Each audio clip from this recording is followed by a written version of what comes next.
السلام علیکم ورحمۃ اللہ وبرکاتہ ان الحمد للہ وحدہ والصلاة والسلام على من لا نبی بعد اما بعد فقال تعالی فی القرآن المجید والفرقان الحمید اعوذ باللہ من الشیطان الرجیم یوصیکم اللہ فی اولادکم للذکر مثل حظ الانثیین۔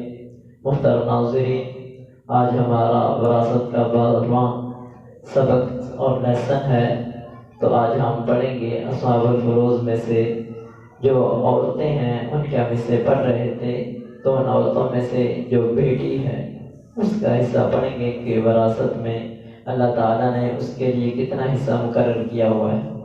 تو سب سے پہلے ہم اس کے حصوں کی طرف آتے ہیں۔ اس کے 2 حصے ہیں، ایک حصہ ہے نصف اور دوسرا ہے ثلثان۔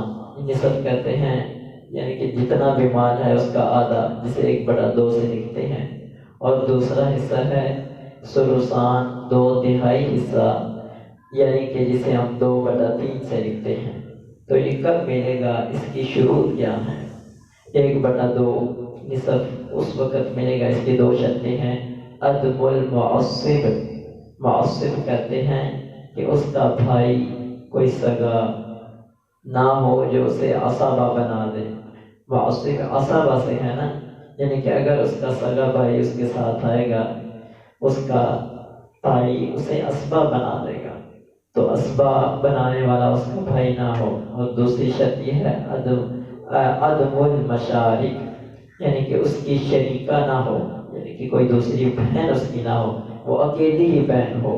یعنی جو آدمی فوت ہوا ہے اس کی ایک ہی بیٹی ہو، اگر بیٹی ہو وہ اکیلی ہوگی تو پھر اسے جتنا بھی اس کا مال ہے فوت ہونے والے کا، اس کا آدھا مال اس بیٹی کو مل جائے گا۔ تو یہ نصف حصہ 1/2 حصہ 1/2 حصہ اس وقت ملے گا کہ نہ اس کا کوئی بھائی ہو نہ اس کی کوئی بہن ہو، وہ اکیلی ہی بہن ہو۔ تو یہ نصف حصہ، اور دوسرا حصہ 2/3 2/3 جسے ہم کہتے ہیں۔ ہاں صاحب، گھر میں میرا بھی کام کر چکے۔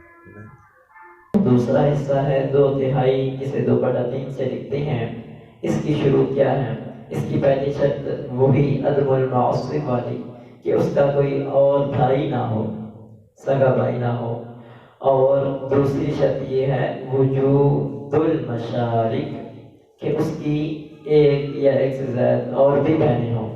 جو آدمی فوت ہوا ہے اس کی 2 بیٹیاں ہوں یا 2 سے زائد بیٹیاں، یعنی صرف بیٹیاں ہوں، تو ان بیٹیوں کو جتنا بھی وہ مال چھوڑ کر گیا ہے اس کا 2/3 2/3 جیسے ہم لکھتے ہیں، وہ حصہ ان بیٹیوں کو ملے گا۔